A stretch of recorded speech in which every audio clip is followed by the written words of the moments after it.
Enquanto o vídeo não começa, que tal ir curtindo e compartilhando com seus amigos? Se não for inscrito, se inscreva e ative o sininho. A IPF agradece. Vamos voltar aí para o Evangelho de Marcos. Marcos, capítulo 1, versículos 4 a 8. Vamos meditar nesta noite, seguindo aí com já um início feito pelo pastor João Paulo, olhando para João Batista, o profeta. Marcos, capítulo 1, versículos 4 a 8. Apareceu João Batista no deserto, pregando o batismo de arrependimento para a remissão de pecados. Saíam a ter com ele toda a província da Judéia e todos os habitantes de Jerusalém, e confessando os seus pecados, eram batizados por ele no rio Jordão. As vestes de João eram feitas de pelos de camelo, ele trazia um cinto de couro e se alimentava de gafanhotos e mel silvestre. E pregava, dizendo: após mim vem aquele que é mais poderoso do que eu, do qual não sou digno de, curvando-me, desatar-lhe as correias das sandálias.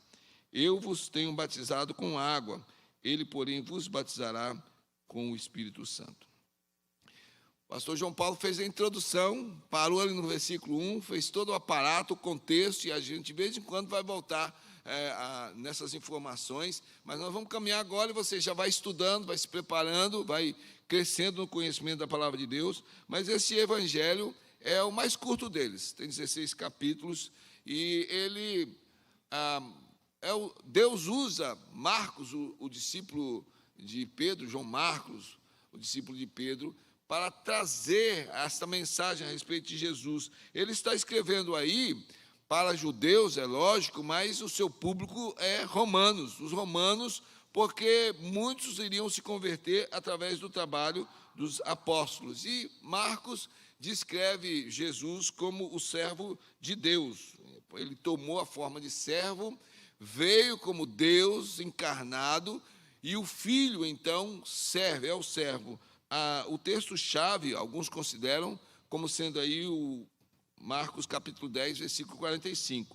Pois o próprio Filho do Homem não veio para ser servido, mas para servir e dar a sua vida em resgate por muitos. Então, tudo no Evangelho de Marcos vai girar em torno disso. Então, por isso ele é diferente dos outros evangelhos. Nós não encontramos aqui a genealogia de Jesus, não encontramos muita informação a respeito da vida de Jesus, e Marcos capricha na descrição dos milagres. Pedro estava testemunho ocular, andando com Jesus, descreve ao seu discípulo, ele narra, então, de uma forma abundante, e alguns consideram justamente que a intenção é mostrar o servo servindo a Deus, anunciando o evangelho do reino, mas curando, fazendo muitos milagres. Então, Marcos, de uma forma interessante, introduz o ministério de Jesus com a figura de João Batista, e você segue comigo agora aí a palavra. João Batista, o profeta. Primeiro, era alguém que pregava a palavra que recebeu de Deus. Veja aí o versículo 4. A sua pregação apontava para o arrependimento, a confissão, a busca e a certeza do perdão que Deus dava sobre os pecados. João Batista apareceu no deserto, pregando o batismo de arrependimento para a remissão de pecados. João Batista, Marcos e os outros dois evangelhos sinóticos usam o mesmo termo, Batista. João vai dizer que ele batizava, e então, na verdade, é uma distinção dos demais Joões, se a gente pode dizer assim, que vai aparecer no Evangelho. Esse é o João Batista, o termo aí grego é Ioannis Robatiste, ou seja, aquele que batizava. Então, João Batista, alguns chamam de São João, não é? Mas para nós, o que nós encontramos aqui é alguém que batizava. Então, João Batista, ou João o Batista. Já no Antigo Testamento, há profecias a respeito dele. 700 anos antes de acontecer o nascimento, o surgimento de João Batista, já havia profecia sobre ele. Isaías, capítulo 40, versículo 3, conforme aí também Malaquias, capítulo 3, versículos 1 e 2. E o anúncio é esse: voz do que clama no deserto, preparai o caminho do Senhor, endireitai no ermo vereda a nosso Deus. Nós estamos caminhando nas porções, o pastor João Paulo fez aquela introdução, usou parte dessa profecia que foi dada, não é? E aí, então, o versículo 4 vai puxar e fazer essa intermediação entre a profecia e a pessoa profetizada. Então, em Marcos capítulo 1, versículos 1 a 14, nós vamos passar ainda por essas meditações aí pela frente, mas vemos aí os ensinos da palavra de Deus, mostrando João se encaixando no desenvolvimento desta promessa. Agora, Lucas capítulo 1, versículos 13 a 17, nos dão o pano de fundo da maravilha sobrenatural de Deus em todos os tempos. Deus já havia preparado João Batista desde toda a eternidade. E nós cremos nesse Deus, da soberania, do propósito para alcançar aquilo que Ele quer para a vida do seu povo. Vamos nos lembrar aqui que tivemos um grande silêncio bíblico. Depois de Malaquias, até chegar nos evangelhos, 450 anos, não é, de silêncio da parte de Deus. Então, João Batista vai ser inserido nesse cenário como alguém sobrenaturalmente escolhido. Então, João, filho de Zacarias e de Isabel, siga comigo aí o texto de Lucas 1, 13 a 17, que descreve esse momento da revelação, da visão, dada pelo anjo a Zacarias. Disse-lhe, porém, o anjo: Zacarias, não temas, porque a tua oração foi ouvida. E Isabel, tua mulher, te dará à luz um filho, a quem darás o nome de João.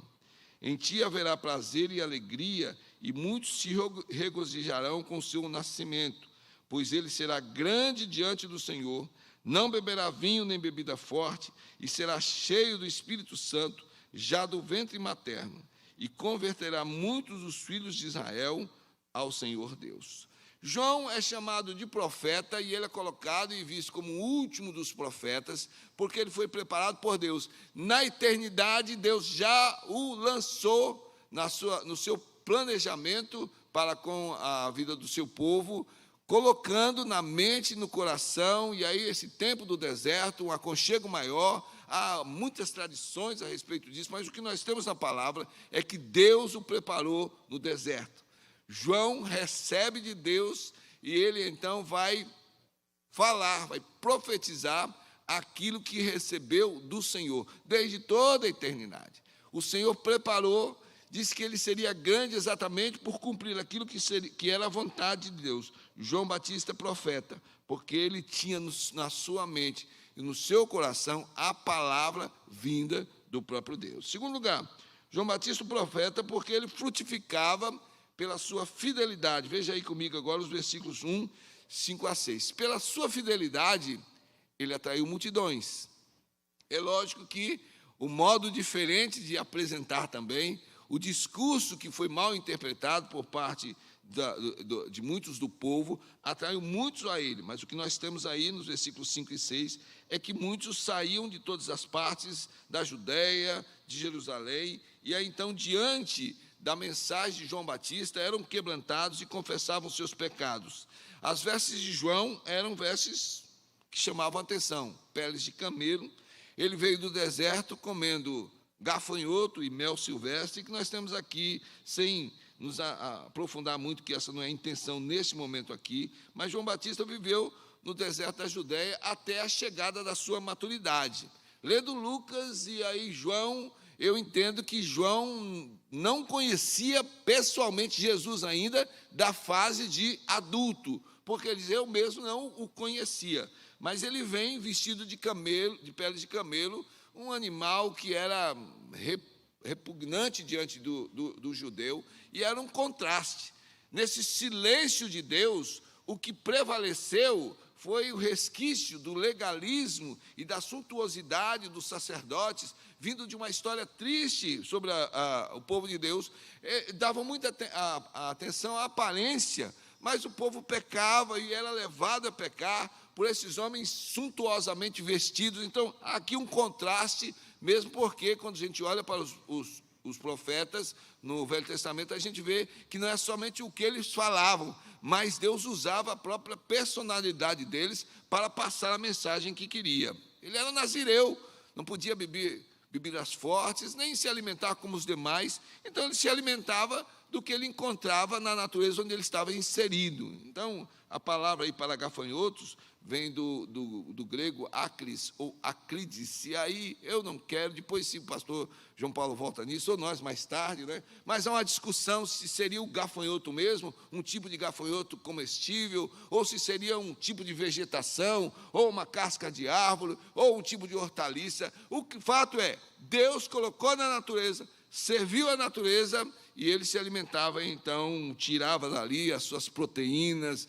aquilo que era necessário para a sua alimentação. E o mel, a gente tem que consumir tanto mel, né? O mel é conhecido mundialmente pelas suas propriedades. Agora, ele surgiu batizando, uma novidade, esse batismo que ele estava fazendo. E por isso muitos procuravam por causa da novidade.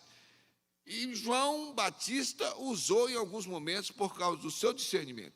Ele recebeu a palavra de Deus, ele estava pregando a palavra de Deus, a sua intenção era promover a remissão, aliás, o arrependimento e a confissão de pecados, a busca do perdão, e muitos estavam atrás da novidade. Um cara esquisito, se alimentando de uma forma esquisita, visto como um guru, quem sabe como é visto hoje, algumas pessoas, e aí vestindo uma roupa diferente, mas fazendo uma coisa que era extraordinária, usando água para batizar. O judeu vinha do simbolismo de água, de purificação, mas isso misturou na cabeça de alguns. Havia ali religiosos, havia ali muitos hipócritas, estavam atrás do sinal ou estavam atrás de criticar de alguma forma o que João Batista estava fazendo. Então, veja comigo aí uma das palavras duras registrada por Lucas, no capítulo 3, versículos 7 e 8. Dizia, pois, João à multidão que saía para ser batizada por ele: raça de víboras, quem vos ensinou a fugir da ira que está para vir? Produzi, pois, frutos dignos de arrependimento, e não comeceis a dizer em vós mesmos, temos Abraão por pai, porque eu vos digo que até destas pedras pode suscitar filhos a Abraão. Então, no ministério de João Batista, a sua voz, as suas palavras, melhor dizendo, fortes nesse sentido, provocava e provocou, depois você lê Mateus 3, Lucas 3, uma reação por causa da sua fidelidade. Muitos estavam atrás realmente para serem batizados, para serem lavados aí simbolicamente, arrependidos e serem alcançados pelo perdão de Deus. Há outros, no entanto, estavam confusos com relação a isso. O próprio Senhor Jesus foi batizado por ele. Marcos capítulo 1, versículo 9 a 11, então, outra parte, não vou adiantar, dar o spoiler aqui, já é outra parte na qual nós vamos meditar, mas o próprio Senhor Jesus, ele diz, para cumprir as Escrituras, ele passa por esse batismo. Então, João Batista, o profeta, pregava a palavra que recebeu de Deus, desde a sua geração, embora Deus já o conhecesse desde toda a eternidade.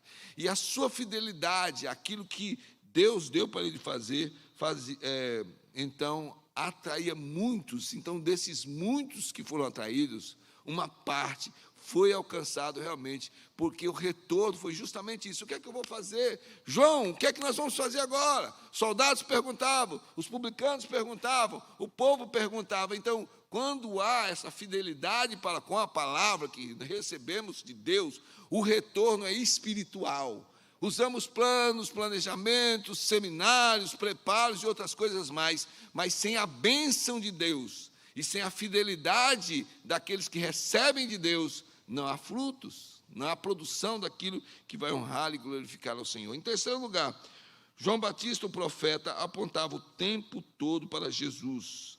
Então, o ministério de João, ele vem à frente para apontar para o Senhor Jesus. Veja aí os versículos 7 e 8. Ele prega dizendo que após ele haveria de vir aquele diante de qual ele era totalmente indigno. A figura que ele usa aí é assim, eu não sou digno nem de me curvar para desamarrar ou amarrar a sandália dele. E então eu vou, nesse momento, desenvolver o meu ministério batizando com água, mas eu estou preparando o caminho para aquele que vem batizando com o Espírito Santo. Veja bem, a multidão ouvia isso meio alheia, porque era uma linguagem diferente para eles. Velho Testamento conhecido malemar depois desse tempo de silêncio de Deus, uma classe sacerdotal corrompida, uma religiosidade cheia de legalismo e de hipocrisia.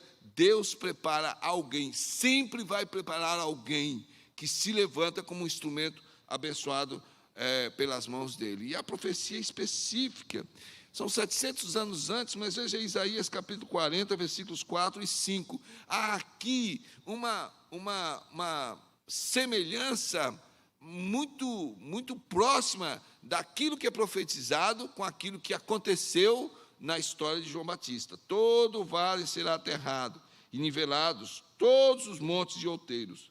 O que é tortuoso será retificado, e os lugares escabrosos aplanados. A glória do Senhor se manifestará, e toda a carne haverá, pois a boca do Senhor o disse. João Batista é um instrumento de Deus que é usado para apontar para a vinda do Messias, e o Messias já estava ali. João Batista é primo de Jesus. Veja aí comigo Lucas capítulo 1, versículos 34 a 36. Deus prepara o cenário. Tudo aquilo que foi prometido no Antigo Testamento vai se cumprir agora. E então levanta uma figura extraordinária que Jesus vai dizer que veio no espírito de Elias, porque, na verdade, as semelhanças são muito grandes. Elias, no seu tempo, combateu os pecados, apontou para o desvio de Israel com relação a Baal. As suas palavras chamavam para uma reforma espiritual. João Batista é levantado por Deus para pregar contra o pecado, anuncia a vinda do Messias. Ele se envolve, inclusive, naquele lance dramático, porque aponta diretamente o pecado de Herodes, e a sua palavra é de reforma. Produzam frutos dignos de arrependimento. Esta é a pegada de João Batista durante a sua palavra. Mas veja aí esse texto de Lucas 1, 34 a 36. Então, disse Maria ao anjo: como será isto? Pois não tenho relação com homem algum. Respondeu-lhe o anjo: descerá sobre ti o Espírito Santo, e o poder do Altíssimo te envolverá com a sua sombra. Por isso também o ente santo que há de nascer será chamado Filho de Deus. E Isabel, tua parenta, igualmente concebeu um filho na sua velhice, sendo este já o 6º mês para aquela que diziam ser estéril. Esse é o Deus dos milagres. Uma virgem concebendo recebe a visão de que a sua prima, estéril, já idosa, também haveria de dar à luz, e a visão dada para Zacarias e para Isabel é de que este seria alguém estratégico justamente no anúncio do Messias, e que nós podemos ver em Lucas capítulo 1, versículos 43 a 44, algo que me choca até hoje. E de onde me provém, aí Isabel pergunta, quando Maria vai visitá-la, né? Ela já está no 6º mês de gravidez, Maria está iniciando a sua gravidez, e então Isabel diz: e de onde me provém que me venha visitar a mãe do meu Senhor? Pois logo que me chegou aos ouvidos a voz da tua saudação, a criança estremeceu de alegria dentro de mim. Alguém separado pelo Espírito Santo sabe quem é Jesus. Uma gestante chega perto da outra gestante, mas a ação extraordinária é do Espírito Santo. Vidas que são tocadas pelo Espírito Santo vão sempre mostrar a Jesus. Então, o ministério de João Batista era um ministério de precursor, e ele não se perdeu na onda do povo em volta, e nós pastores sabemos disso, né? Então, onde tem mais de um pastor, vai ter comparação, sempre é assim. Onde tem uma liderança, sempre vai haver comparação. Onde tem igrejas trabalhando, vai haver comparação entre igrejas e igrejas. João Batista não se perdeu, porque alguns diziam: então você é o Messias, você é Elias. E ele negava o tempo todo, dizendo que ele não era o Messias, mas ele era um instrumento para apontar o Messias. João capítulo 3, versículo 26, e depois versículos 30 a 32.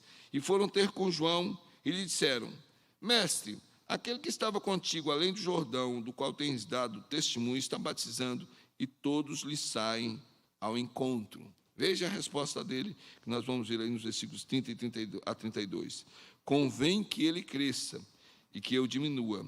Quem vem das alturas certamente está acima de todos. Quem vem da terra é terreno e fala da terra. Quem veio do céu está acima de todos e testifica o que tem visto e ouvido.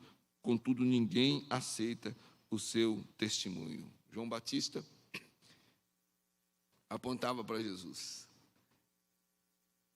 eu vou diminuir cada vez mais, me desgastando no meu ministério, falando aquilo que Deus me revelou e colocou na minha vida. Essa fidelidade pode multiplicar, pode tornar milhares de seguidores andando nos meus passos, mas a minha voz sempre vai apontar para o Messias. É isso que João Batista faz na sua vida. E lá no João, capítulo 1, versículos 29 e 30, a narrativa depois que Jesus é batizado, então, outro dia passando, o texto diz: no dia seguinte, viu João a Jesus, que vinha para ele, e disse: eis o Cordeiro de Deus que tira o pecado do mundo. É esse a favor de quem eu disse: após mim vem um varão que tem a primazia, porque já existia antes de mim. João Batista foi fiel ao Senhor, pregou a palavra, apontou para a verdade. Temos clamado tanto pela verdade nesses dias, e combateu o pecado, e por causa disso morreu. Lá em Marcos, capítulo 6, versículo 14, 29, não vou ler agora, mas nós temos a história da decapitação de João Batista por ser fiel ao Senhor. Quem é fiel ao Senhor, às vezes vai perder a cabeça. Quem é fiel ao Senhor, muitas vezes vai derramar o seu sangue, mas do seu sangue vai brotar sempre os frutos da fidelidade. O testemunho de Jesus, obrigado, Zé. O testemunho de Jesus a respeito de João Batista é extraordinário. Estou correndo aqui para a gente orar. Mateus capítulo 11, versículos 7 a 10. Então, em partindo eles, passou Jesus a dizer ao povo a respeito de João: que saístes a ver no deserto? Um caniço agitado pelo vento? Sim, que saístes a ver um homem vestido de roupas finas? Ora, os que vestem roupas finas e assistem nos palácios reais. Mas para que saístes? Para ver um profeta? Sim, eu vos digo, e muito mais do que profeta. Este é de quem está escrito: eis aí eu envio diante da tua face o meu mensageiro, o qual preparará o teu caminho diante de ti.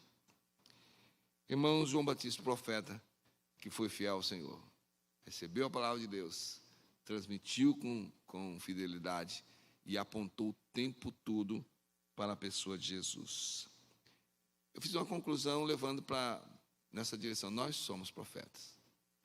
E nós, como profetas, o autor aos Hebreus diz já no início que, havendo Deus outrora falado de muitas formas, de muitas maneiras, pelos pais e pelos profetas, hoje nos fala em Jesus. Nós somos profetas quando nós pregamos com fidelidade a palavra de Deus. Não há como confundir aqui o que se diz hoje de profecias e de profetas e de profetagens e outras coisas mais. Em primeiro lugar, Deus é quem nos escolhe e nos designa através de Cristo Jesus. Quando ele revela a Zacarias a respeito de João, ele diz: o seu nome será João. Nós temos uma identidade.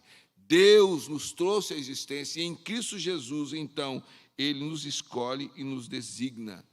Você é profeta no sentido de ser obediente à geração e à ação do Espírito Santo. O Espírito Santo preparou você no momento que revelou Jesus como seu Salvador. Segundo lugar, Deus exalta de acordo com o seu querer, não por méritos humanos. Jesus disse que, lá em Mateus capítulo 11, versículo 11, que entre os nascidos de mulher ninguém apareceu maior do que João Batista, mas o menor no reino dos céus é maior do que ele. Irmãos, não há como exaltar a figura do profeta, não há como destacar da parte humana. É Jesus quem exalta, é Ele quem reconhece, e o faz justamente quando a fidelidade é exercitada. E, finalmente, nós somos profetas do Altíssimo, quando anunciamos a sua palavra. Todos os profetas e a lei profetizaram, Jesus diz, até João. Nós temos agora nas nossas mãos a palavra de Deus.